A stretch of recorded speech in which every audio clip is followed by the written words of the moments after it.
अस्सलाम वालेकुम my dear YouTube family, क्या हाल है। उम्मीद है सब खैरियत से होंगे। आज मैं एक 10 मिनट डेज़र्ट के साथ हाजिर हूँ जो कि बहुत ही इजी बनाने में है, जिसके लिए no whip cream, no oven, कोई ज़रूरत नहीं है। आप इन्हें मिनी चॉकलेट कपकेक या मिनी टार्ट भी कह सकते हैं। आप इसे किसी भी टाइम बना सकते हैं। झटपट तैयार होने वाला क्विक इजी डेज़र्ट है। तो चलिए स्टार्ट करते हैं। इसके लिए हमें चाहिए 20 मैरी बिस्किट, यानी 1.5 रोल मैंने मैरी बिस्किट का लिया है। और अब इसमें 1 टेबल स्पून पीनट डाल दूँगी। बिस्किट को थोड़ा सा हाथों से ही तोड़कर मैं इसको क्रश कर लूँगी। वीडियो को देखते हुए अगर आप मेरे चैनल पर नए हैं तो उसको सब्सक्राइब करना ना भूलिएगा और बेल आइकॉन को प्रेस भी कर दीजिएगा ताकि मेरी हर वीडियो का नोटिफिकेशन आप तक सबसे पहले पहुंच जाए। अब मैंने इसमें 2 टेबल स्पून मेल्टेड बटर डाला है ताकि बिस्किट अच्छे से हमारे बाइंड हो जाए। अब कपकेक का मोल्ड लेकर मैं उसमें बटर पेपर लगा दूँगी और इसमें जो है हम क्रश बिस्किट डाल देंगे। तो मुझे देख रहे हैं उनके लिए उनको थैंक यू बोलना चाहूँगी कि आप मुझे सपोर्ट करते हैं, लेकिन कुछ ऐसे हैं जो मेरे चैनल को सब्सक्राइब करने में कंजूसी कर रहे हैं। तो वो काइंडली अगर वीडियो वॉच करते हैं तो सब्सक्राइब करना भी ज़रूरी होता है ताकि मेरी हर वीडियो आप तक पहुंच सके। और अब मैं इसको एक मोल्ड से या स्पून से मैं इवन करके 1 घंटे के लिए फ्रीज़र में रख दूँगी। मैं फिलिंग के लिए 2 कप मैं ले रही हूँ मिल्क और इसमें डालूँगी 1/4 कप जो है कॉर्नस्टार्च मतलब कॉर्नफ्लोर। और अब इसमें डालूँगी 2 टेबलस्पून भरकर अनस्वीटन जो है कोको पाउडर और साथ ही 2 टेबलस्पून शुगर। आप अपने टेस्ट के मुताबिक भी शुगर ऐड कर सकते हैं। अब हम इन तमाम इंग्रेडिएंट्स को मिक्स कर लेंगे और मेरे चैनल को सब्सक्राइब और लाइक भी कर दीजिएगा।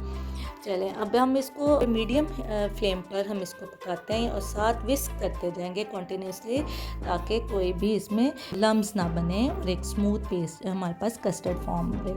अब ये काफ़ी अच्छा सा और कस्टर्ड फॉर्म में आ गया है। इसको हम और विस्क करते जाएंगे। 2 से 3 मिनट हम इसको पकाएंगे और फिर फ्लेम को बंद कर देंगे। अगर आपको मेरी वीडियो अच्छी लग रही है तो लाइक का बटन प्रेस कर दीजिए। अगर नए हैं तो मेरे चैनल को सब्सक्राइब कर दिए बेल आइकॉन के साथ। अब इसको हमने ठंडा होने रख देना है इतना कि इसमें से बस स्टीम निकल जाए।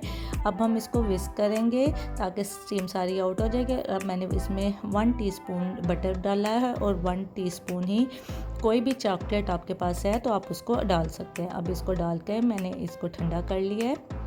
बहुत ज़्यादा ठंडा नहीं करना, बस नॉर्मल के स्टीम इसमें से आउट हो जाए।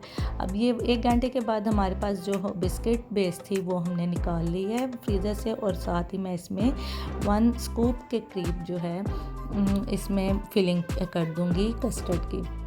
अगर आपको मेरी वीडियो ज़रा से भी अच्छी लग रही है तो मुझे प्लीज़ लाइक का बटन प्रेस कर दीजिए और कोई सजेशन है तो मुझे उससे आगाह कीजिए, मुझे अच्छा लगता है। अब मैं इसको सबको फिलिंग करके इनको इवन करने के लिए हल्का सा टैप करूँगी और इसको फ्रिज में रख दूँगी। आप इसको 8 घंटे के लिए या ओवरनाइट के लिए, अच्छे रिज़ल्ट के लिए ओवरनाइट के लिए भी रख सकते हैं। ये मैंने 8 घंटे इसको रखा था लेकिन काफ़ी अच्छे से ये सेट हो गया। पेपर को आउट करते हैं, ये देखिए काफ़ी अच्छी उनकी सेट हुई है।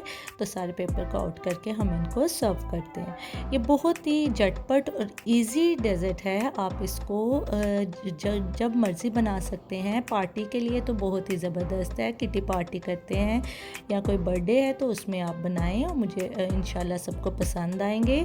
अब इस पे मैं डस्ट कर रही हूँ कोको पाउडर की। आप अपनी मर्ज़ी से भी इसकी गार्निशिंग कर सकते हैं। बहुत ही झटपट तैयार होने वाला ये डेज़र्ट सबको पसंद आएगा। आप मुझे बना के इसका फ़ीडबैक ज़रूर दीजिएगा कि ये आपको ये कैसा लगा और मुझे अपनी दुआओं में याद रखिएगा। मिलते हैं अगली रेसिपी में। अपना बहुत सा ख्याल रखें। अल्लाह हाफ़िज़।